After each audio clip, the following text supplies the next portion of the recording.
Welcome to the Relationship Makeover Summit. I'm Kai Clifford, your spiritual guide, energy alchemist, and host of this series. And today we have the amazing Anna T. Brooks, who's going to help you learn about self-concept to attract and have the best relationship there is. So welcome, Anna. How are you? Hello, so lovely to be here, Kai. Thank you for having me. I'm very excited. This is a topic that's so close to my heart for so many reasons. So I'm really excited to chat about this with you. Awesome. So would you give everyone a rundown of self-concept, what it means and why it's so important?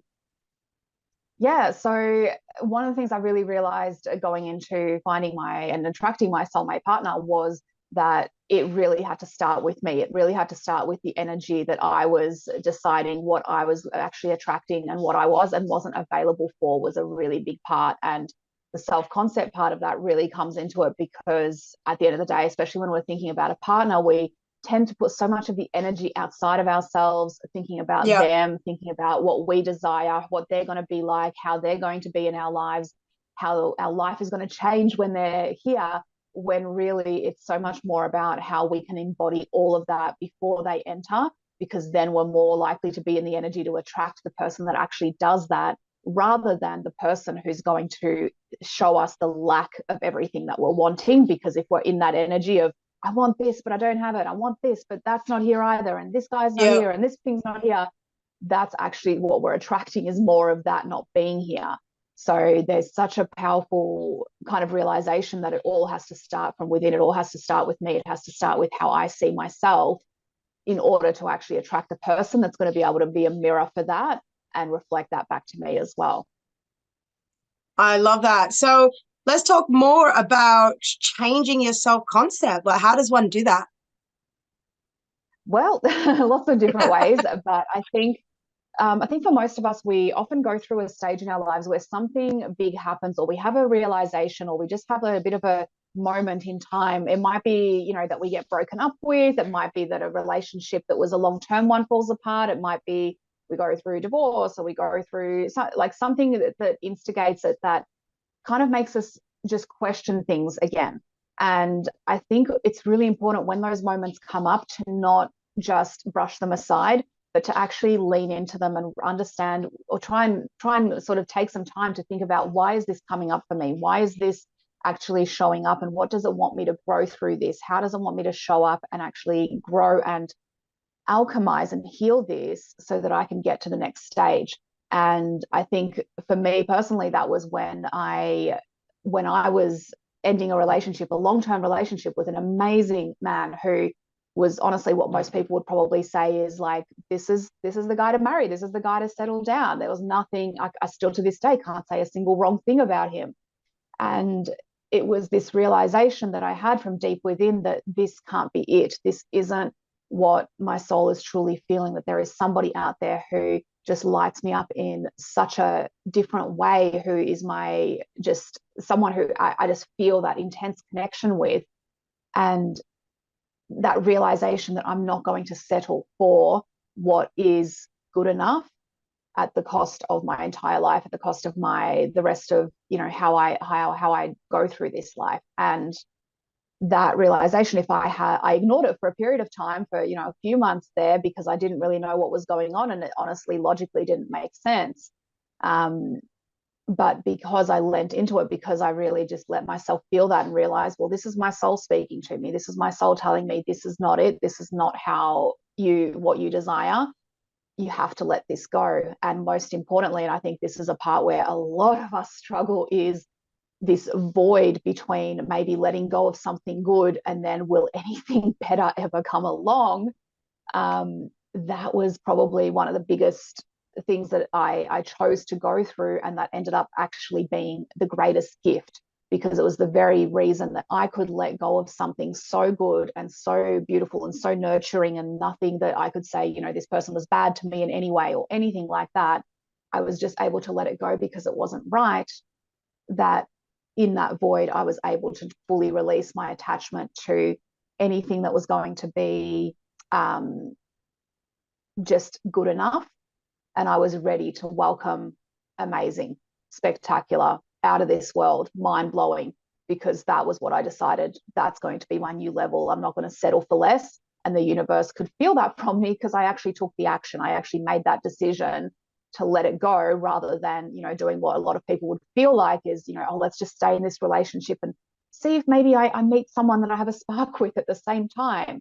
And of course, we Yeah. don't think that logically, like we don't say that to ourselves because that sounds horrible, but it's kind of what we're doing in the background because we're already, halfway out of the relationship, but still in it, just because we don't want to lose anything. We don't want to lose that moment of safety for the potential that there might be something better that will come along. And it's that void, it's actually stepping into it and saying, yep, I am going to choose this. I am going to let this go.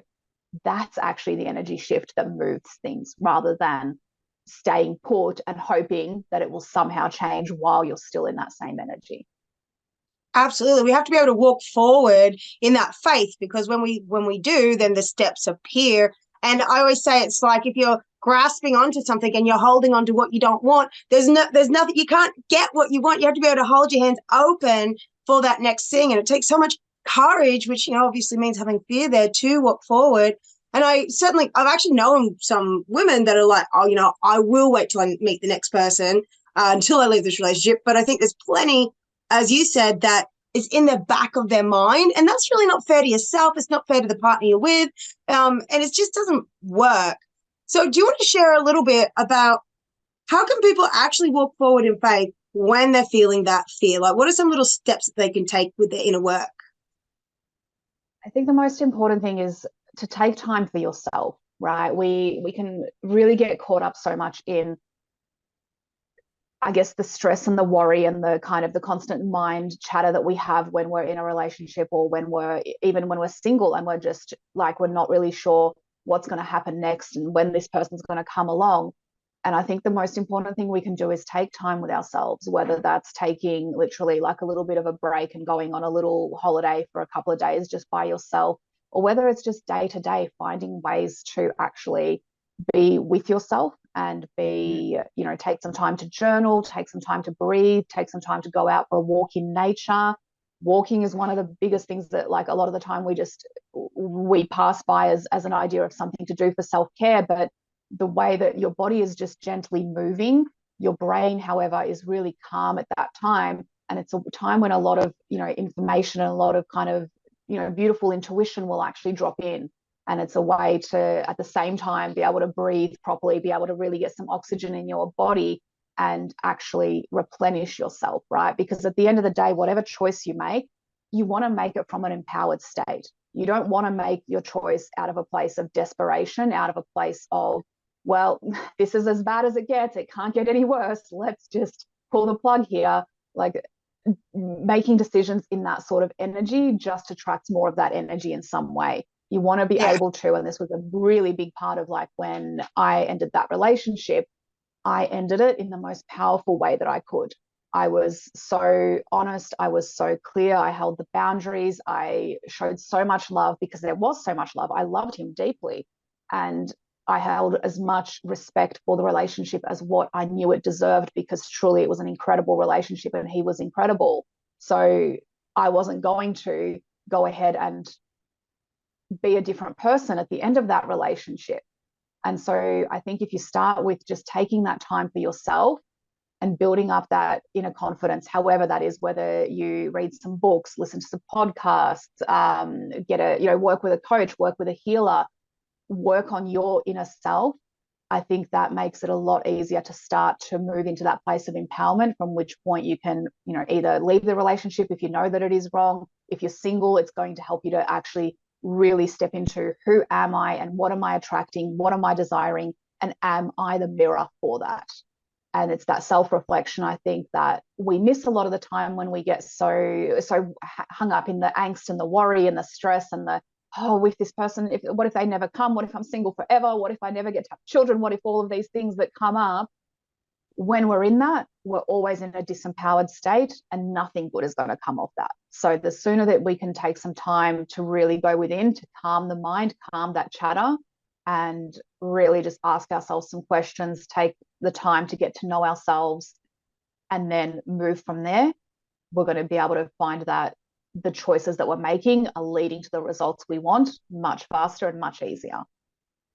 Yeah, and especially it's the fear of the thing that creates the fear. So when people have a worry about time, and often I notice that the worry for the time thing in a relationship, which I've never really had, but people do, and it usually starts with them back in the 20s or their 30s, something clicks over and all of a sudden like, oh, I gotta time. And then they keep pushing away anything that they can have because they're so worried about the time. Yeah, absolutely. And I was one of those people, like I've never had like the time stress like that significantly, but even me, I know at the end of that relationship, one of those fears that kept running through my mind, and I was only, I think, 23, 24 Yeah. at the time. And yet somehow in my mind, my little, rabbit monkey mind was going nuts telling me, oh, well, you might never meet anyone again. You might never meet anybody else. Like this could be it. Like you could be ruining your only chance at love. And I was 24, but I Right. understand it. I totally get it because I think the way that we look back on life is a really direct reflection of how long we've been here. I was only on earth for 24 years at that time. So for me to invest like 3 or however many years it was that I was in that relationship, that's a big chunk. That's a big percentage of that time. So of course, to me, it felt like this is the only time frame that I knew. I was giving it up. There might not be another one. Once you get a little bit older and you get into your 30s and then your late 30s and et cetera, older, you start to realize your life is so much longer, and you Yes. realize that, oh, okay, I actually this is okay. I have the time, I have the space, and most importantly, if I prioritize me, everything's going to happen faster anyway. Whereas if I stay, if I stay in that relationship an extra couple of years because I'm too scared, that's just an extra couple of years I've given Yeah, up. that's the As time opposed waste. to, yeah, absolutely, exactly. Um, so there's so many good things here to unpack. I've like got so many little things bookmarked. One of them is so how you didn't settle in that relationship, even though he was great. I think this is a great example of, that bit that we go through where it's like, if they don't like you or want to be with you, you're like, what did I do wrong? What could I have done better? And I remember in past relationships early on feeling so unworthy if the guy like didn't like me back. But it's a great example of how it's not about any of that. It's like you're either a match for a person or you're not. So do you want to speak more on how women can trust that they are worthy, whether a person likes them or not, and that how they can trust that their person will show up when they're meant to show up? Yeah, absolutely. So because my experience was obviously the opposite of that of, we were both deeply in love, but obviously him more so than me in the end, because I realized that there wasn't really a matching future for us. And that was, I guess, that was a very difficult thing to go through, because I knew how deeply I was hurting him, and I knew how much I Yeah. was kind of shattering his vision of what he thought, the next at least few years or something was going to look like. And I think on the flip side, before that, I'd actually been in a lot of relationships where it was not returned the other way, where it was me always having to do the chasing, where it was always, yeah, kind of that obsession of over someone else. But they just, they sometimes would return the love, sometimes would not. They'd be wonderful in person with you and then treat you like crap when you're out in public, and all of these like mind games and things that happen. And it was a lot of work on myself and a lot of work on my own healing that got me to the point where I could attract someone like my ex, who did actually reciprocate that at a very, very high level. Because I needed to really, again, this comes back to exactly what I said before, just really take the time for myself to get some space and get some reflection. And for me, that was traveling. Traveling for me was really, really helpful. In the kind of the midst of the worst of this kind of back and forth, chasing this guy sort of time that I was in, I just took off to Europe and backpacked by myself for 6 months. And that was the best thing I could have done for myself, because it gave me a different perspective. It gave me a different kind of view on life. It got me some more experiences in a completely different continent, completely different awareness of what was going on. And it took me out of myself. And sometimes that's the best thing that you can do, because there's that, saying from Einstein, like you can't create something new from the same mind that created the problem, or you can't Yeah. fix the problem from the same mind that created it, I think it is. And it's exactly that. Like sometimes you will find that, you know what, I just need to take myself out of this situation. I have reached the point where everything right now is a pattern, everything is looping, and I'm not able to pull myself out of it for long enough at a time to really see any kind of traction. And it's those times when it might just be, you know what, go take that break, go do that change, go make that something that to shift your life, to shift yourself out of what you were. You don't have to go travel in Europe for 6 months, but maybe you do have to move. Maybe you do have to completely like rotate your schedule of what you're doing. Maybe you need to change jobs. Maybe you just need to get yourself into a new environment in some way, to ask you to be able to see for yourself once again how adaptable you are. Because when we're in that same situation over and over, we forget how easily we can actually adapt, how we can change, how we can evolve, because we're still repeating the same things. If there's something in your life that you can change in a big way, you're going to be reminded again that, oh, right, I am adaptable. I am able to grow through hard things. I am able to actually come out the other side better, and even more, with more wisdom and more growth and more excitement for the future. But sometimes we do need to shake ourselves up a little. Yeah. And funny, I was just saying to my husband today how all of the hard times that we've been through, the ones where we did like panic or stress out or just feel, stressed, coming through it and then seeing how you're actually okay, it does fortify you and it helps you become stronger, more calm, more peaceful for the next time you have challenges. And the other thing I want to say was, it's so funny and synchronistic that you said about backpacking for 6 months, because I traveled a lot of the world by myself and lived in different countries over the years since 2008. But it was by going to Bali, Southeast Asia for 7 months, and then Thailand. I'd been there for about 3 months. That's where I met my husband, in a bar named Eden on a paradise beach while we were dancing. I was loving being single, wasn't even wanting to be in a relationship, but we met there on the beach. We instantly fell in lust and love, had a 9-day date, and then didn't stay together. But 3 months later, when I came to visit him in England, the fireworks were still there, and we've just been together since. And it's all because I was willing to go and travel by myself without needing someone to come and just make friends. So I really think there might be somebody watching this, maybe even a few people that have been thinking about traveling, maybe a long trip, or even just like a holiday to, I don't know, like the Bahamas or something for a few weeks, that are going to end up taking that trip. And my only thing to say is, as long as you don't go like needing to meet the person or the guy, and you go for yourself and just to meet people and have fun, then it doesn't matter whether you meet someone or not. It's going to be absolutely amazing.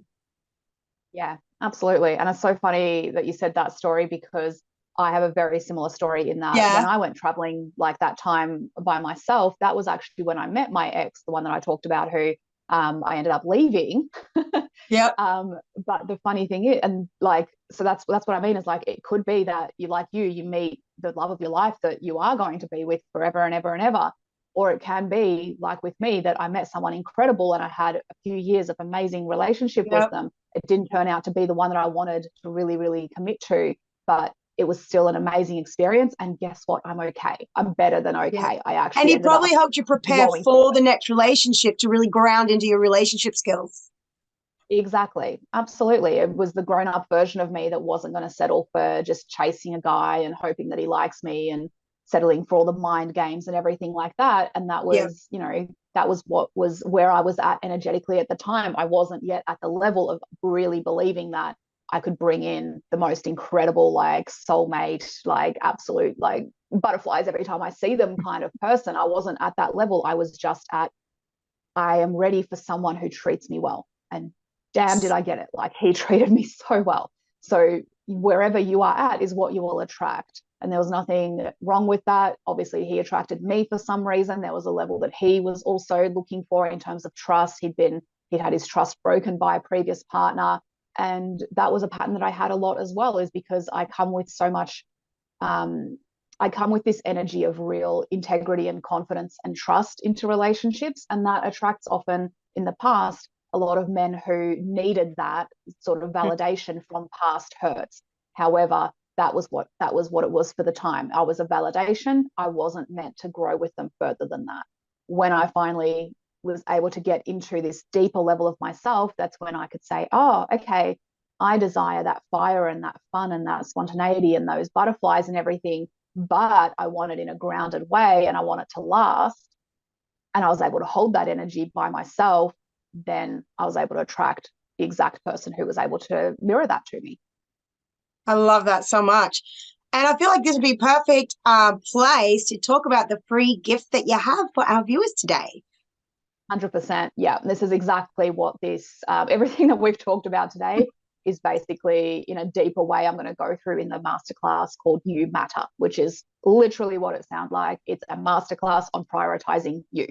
And this is what we dive into. So it's not necessarily relationship focused. It is really about wherever you're at, whatever it is that you want to focus on. And if that is relationships, then this is going to be so helpful, because it really just dives into what is it that you need to do to make yourself a priority again, to stop just focusing on what everybody else wants from you, what everybody else needs from you, what everybody else expects of you, and worst of all, what you think everyone expects from you, because that's what they often they don't even say anything. It's just in our head that we think this is all expected and needed, and we're actually operating from our own fears and our own doubts. And this masterclass just really helps you to dive into yourself again, how to prioritize yourself, how to put yourself first, and how to do it in a beautiful way where you are that cup that is overflowing, right? Because we so often say you can't pour from an empty cup, and yet we try and try. This is getting you to that point where you are the overflowing cup. So you are full, you are energized, you are so excited for your life, and everybody gets the overflow because there's plentiful amount. That's what we're going to do in this masterclass. That's perfect. And that is the epitome of this series, because I created it because I feel like there's so much stuff going around, and there's nothing wrong with it as such, but like I'm always focusing on like, how do I manifest my partner? How do I manifest a specific person? How do I get them, get this, get that? And it really, actually, when you get down to it, that type of thinking is really, it's not about the love you can give to that person. It's about what you can get from that person. And it's not on a conscious level. And so I wanted to do this series and have you on, because it's all about becoming a self-actualized, dynamic woman who loves her life with or without a relationship, which then will manifest relationship in the right time, but not as the most biggest priority in your life. Yes, exactly. 100%. I love this so much. So good. Great. Okay, well, make sure you get Anna's free gift. It will be on the page with all the other videos. Thank you so much for joining me today. This has been absolutely amazing. Thank you. I've loved this conversation. I love you so much. Yay. Okay, have a great day, everyone. Bye.